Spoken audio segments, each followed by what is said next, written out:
Do you have problems with bloating, burping, and gas? You are not alone. Many people struggle with this, and making these 5 simple adjustments can change that for you. I am Diane Thompson of KickButtHealthCoach.com.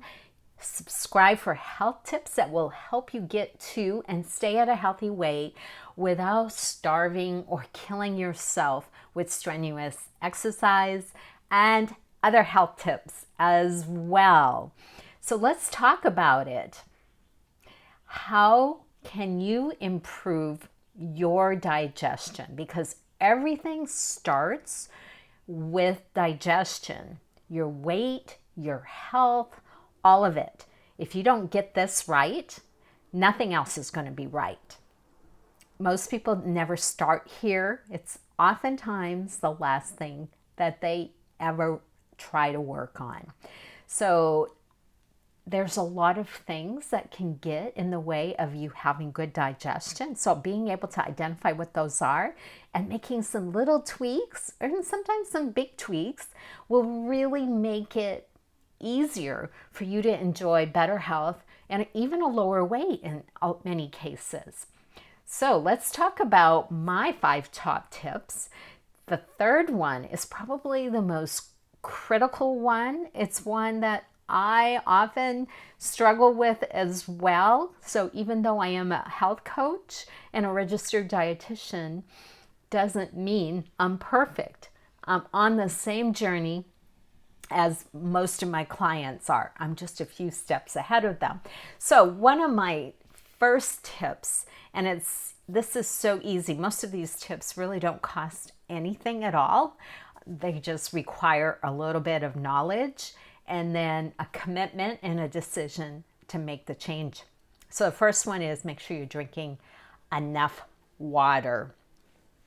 Minimum 64 ounces of water is what you need. Some people say half your body weight in ounces. So either way, if you try to get to 64 ounces, you're going to be improving your digestion and your health in many ways. So get that water in there. It contributes, if you're not getting enough water, it contributes to constipation. So that's a really good indication that you're not getting enough water if you're constipated. So keep that in mind. Something to keep in mind is certain vegetables, lemon and cukes. Lemon's not really a vegetable, but those will really help improve your digestion. So if you're having a hard time drinking water, add a little bit of lemon juice or cut up a lemon and put a slice of it in your water. Infused water is what that's called, or some cucumber. And that's going to really help you with digestion and decreasing stomach bloat. So that's number one. Realize this, and most people don't even have a clue, that if your digestion isn't right, you're probably going to have a bacterial overgrowth of not the good kind of bacteria. So keep that in mind. So making these corrections is going to help you in so many different ways, but one of the biggest ways is keeping your bacteria, the good bacteria, higher than the bad bacteria, so you don't have any issues with overgrowth. Second thing is eating enough fiber. You know, the number one deficiency most Americans have right now is not vitamins and minerals. I mean, you can have some deficiencies, but the number one is fiber. And fiber feeds the good bacteria in your gut.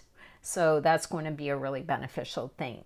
The thing you want to remember, though, is you want to gradually increase fiber. You don't want to, like, all of a sudden, you're hardly eating any fiber. The average American gets somewhere around 15 grams of fiber every day. Well, you don't want to go to 50 grams overnight, because you're going to have a lot of GI distress, right? You're going to have some gas. and people aren't going to like you too much, including your husband or your spouse. It's not going to like you very much. So do it gradually over time.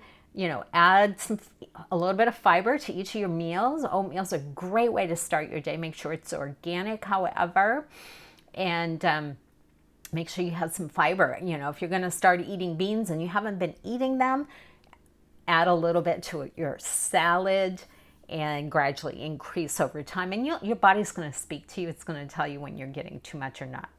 So you'll know. But increasing fiber every day is going to be a really important thing. You can add things like leek, onions, and beans. Those are great sources, and garlic also are great sources of fiber that feed the good bacteria in your gut. So that was number 2, my favorite one. And the hardest one, really, is chewing your food. Enough. Most people are chewing less than 10 chews per bite of food. So that's not going to help your digestion. Digestion starts in your mouth. Actually, it's visually, and the scent of food actually starts digestion. You're going to feel your mouth salivate. So it starts before chewing, but chewing is more of a deliberate thing. So chew enough so the food that you just took a bite of is unrecognizable in your mouth. Okay, and that's where starch digestion begins, and other enzymes besides enzymes like amylase get excreted in your mouth. Now, if you're not chewing well, you're not going to get all of the nutrition from the food that you're eating. Okay, there's going to be chunks in your stool. If you're getting chunks of food in your stool, that's a great indication that you have not chewed your food enough. So sit with a person who, because this is like I said, I'm working on this, but sit with someone. My husband's a slow chewer or a slow eater, and I'm like, let's just get this done so I can move on and do things I need to do. It's not the right attitude, okay? I'm going to talk more about that in just a second. So start paying attention to how long it takes you to eat, and if you have a spouse that eats slower than you, then try and mimic his speed of eating. That's going to really come in really handy for you. Okay. Another thing that you want to focus on is peristalsis is big muscle contractions that move the food through your GI tract. And digestion is a huge deal. It requires a lot of energy. And peristalsis really contributes to that. And it's helpful after eating a meal to go out and move, because that's going to contribute to the peristalsis more.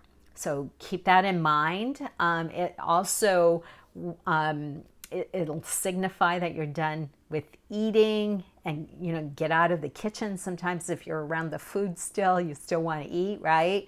So just get out and go do some movement. I'm not saying you have to go out and run or anything like that, but just go out for a walk, and that's going to really help as well. Next thing is relax and enjoy your food. Now, when you're stressed, one of the things that happens is blood moves away from the digestive tract. So your body, when it's in a state of stress, is anticipating that bear is coming to eat you. So you're going to have to run. So it wants to divert the blood flow to your stomach for digestion, to your muscles to get you safe and out of there. So be sure when you sit down to eat that you take some deep breaths. If you just came home from a commute from where it was stressful, there was a lot of traffic, and you're a little bit stressed out, well, you really want to take some deep breaths, maybe do a little bit of meditation before you sit down and eat. And that's going to really help with digestion. Simple thing. Maybe you never even thought about it, but it definitely is going to make you digest your food better, and that's going to be good for you in the long run. You'll have fewer tummy issues. And then the last thing, which a lot of people are taking a lot of antacids, and because they feel maybe burning, things like that, they're just having some issues because they think they have too much, their body's making too much acid. It's the other way around. You don't have enough acid. So I had this one client who she came to me, and she had been on an antacid for 5 years. So literally her body wasn't able to make acid anymore. And so I took her from that state, worked with her doctor, and we got her off all of those medications. And now she's doing just great. And one of the things that was another indication that she was having a lot of digestion issues was she had really bad skin. And now her skin is really cleared up, and she looks really good, and she feels good. She doesn't have any of that acid stuff going on. So if you're taking an antacid because you think your body's making too much acid, it's the other way around, okay? But you want to make sure you consult with your doctor if you're just going to suddenly stop taking them. If you've been on them for any amount of time, there is a process to go through. So remember that. Now, I have a list of snacks. They're healthy snacks. They're going to help build up some of those healthy bacteria in your gut. And they're small portions. So, they're only 100-calorie snacks. I have 42 of them. I'm going to put the information in the description of this video. Be sure to like this video. Be sure to turn on the notifications when I do my video, so you get notice that I have a new video, but it'll be once a week. So see you soon. Bye-bye.